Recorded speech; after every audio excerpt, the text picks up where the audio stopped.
Hello, everyone. Welcome back to our channel, Daily English Dialogues. I am Mark. And I am Anna. Hello, everyone. We are so happy to see you here today. Today we have a very special episode. It is a topic that many of you ask about. That is right, Mark. Many of our listeners write to us. They say, Anna, I can read English, I can write English, but when I speak, I do not sound natural.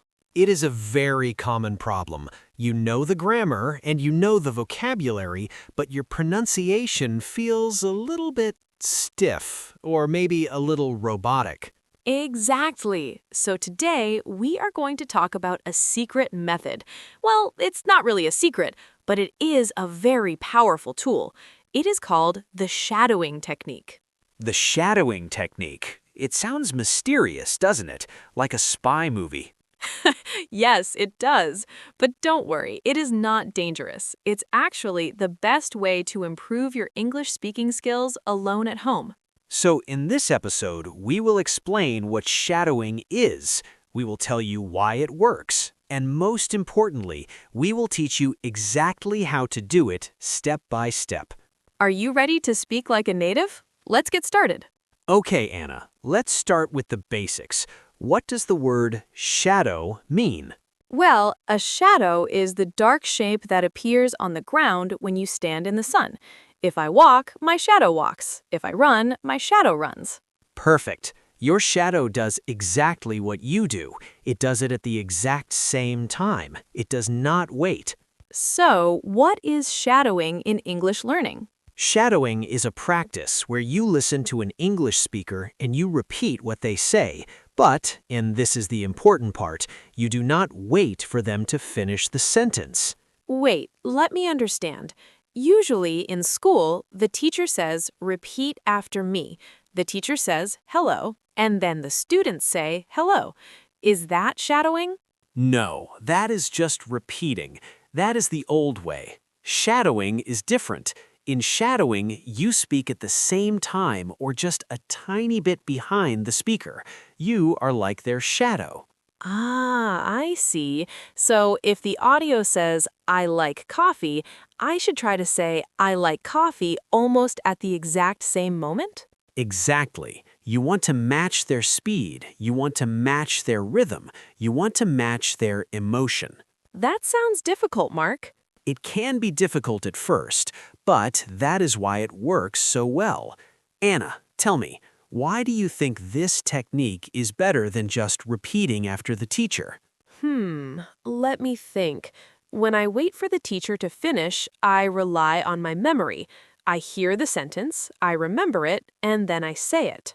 Yes. But if I have to speak at the same time, I cannot think too much. I have to flow with the music of the language. The music of the language. I love that phrase, Anna. English has a music. We call it intonation and rhythm.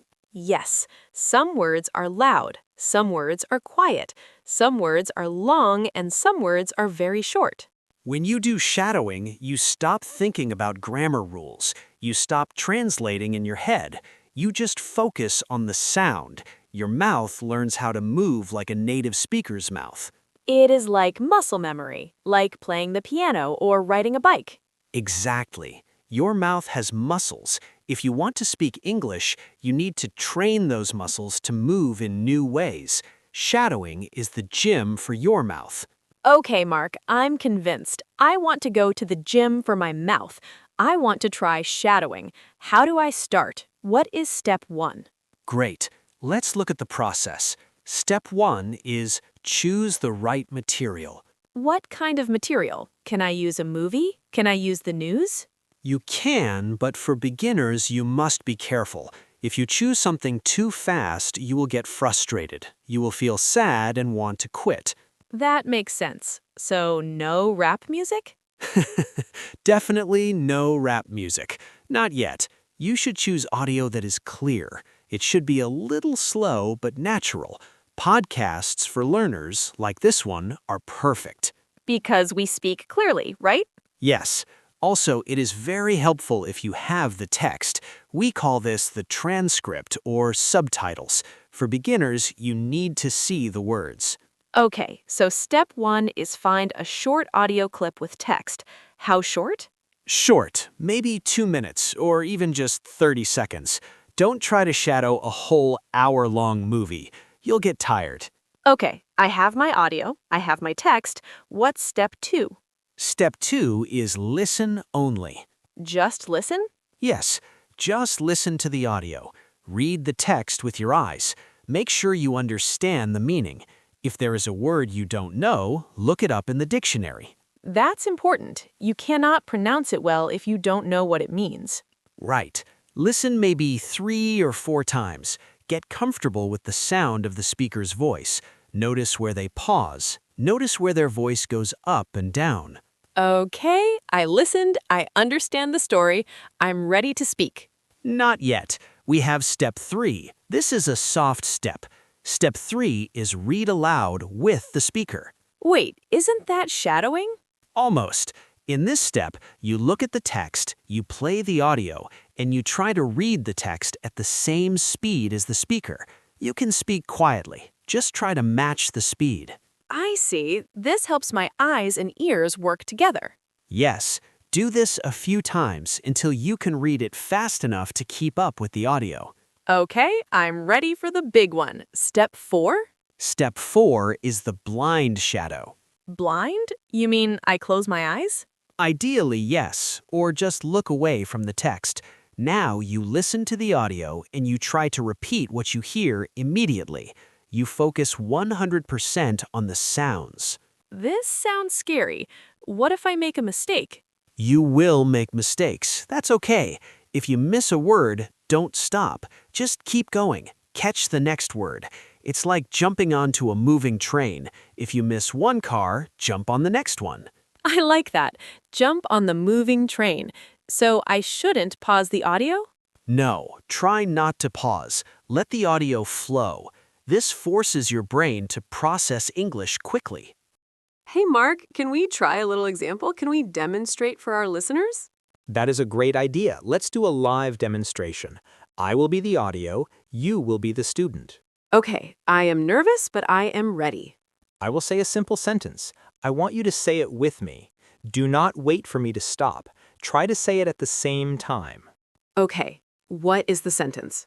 The sentence is, I really enjoy walking in the park on sunny days. Okay, I really enjoy walking in the park on sunny days. Okay, listeners, did you hear that? Anna waited for me to finish. That was repeating, not shadowing. Anna, let's try again. As soon as I start speaking, you start speaking. Okay, 1, 2, 3. I really I really enjoy walking enjoy walking in the park in the park on sunny days. on sunny days. Better, but you are still a little bit behind. Let's try to be even closer. And copy my emotion. I am happy. I love the park. Okay, happy emotions. Same time. Let's go. I really enjoy walking in the park on sunny days. I really enjoy walking in the park on sunny days. Yes, that was it. Did you feel the rhythm? I did. I felt like I was acting. I felt like I was you. That is the secret. You are acting. You are copying the personality of the speaker. It feels a little strange. It feels like I'm making fun of you. I know, it feels silly, but you must not be shy. To speak a new language, you have to leave your old self behind a little bit. You have to pretend to be an English speaker. So, Mark, I have a question. How often should I do this? Consistency is key. It is better to do this for 10 minutes every day than for 2 hours once a week. Just 10 minutes? Yes, 10 or 15 minutes is enough. Your mouth will get tired. Your brain will get tired. It is hard work. And should I use the same audio every day? That is a very good question. I recommend staying with one piece of audio for a few days, maybe 1 week. 1 week on the same 2 minutes of audio? Yes, by the end of the week, you will know it perfectly. You will sound exactly like the native speaker in that clip. That gives you a lot of confidence. Then, next week, pick a new clip. I see. So I master one small part, then move to the next. Exactly. What about recording myself? Oh, that is the pro tip. That is for brave students. Tell us about it. Step 5 is record and compare. Use your phone. Record yourself shadowing the audio, then listen to the original audio and listen to your recording. Oh no, I hate listening to my own voice. Everyone hates their own voice, Anna, even me, but it is the only way to hear the truth. When you speak, you think you sound great, but when you listen to the recording, you might hear mistakes. You might hear, oh, my intonation is flat here, or I pronounced that vowel wrong.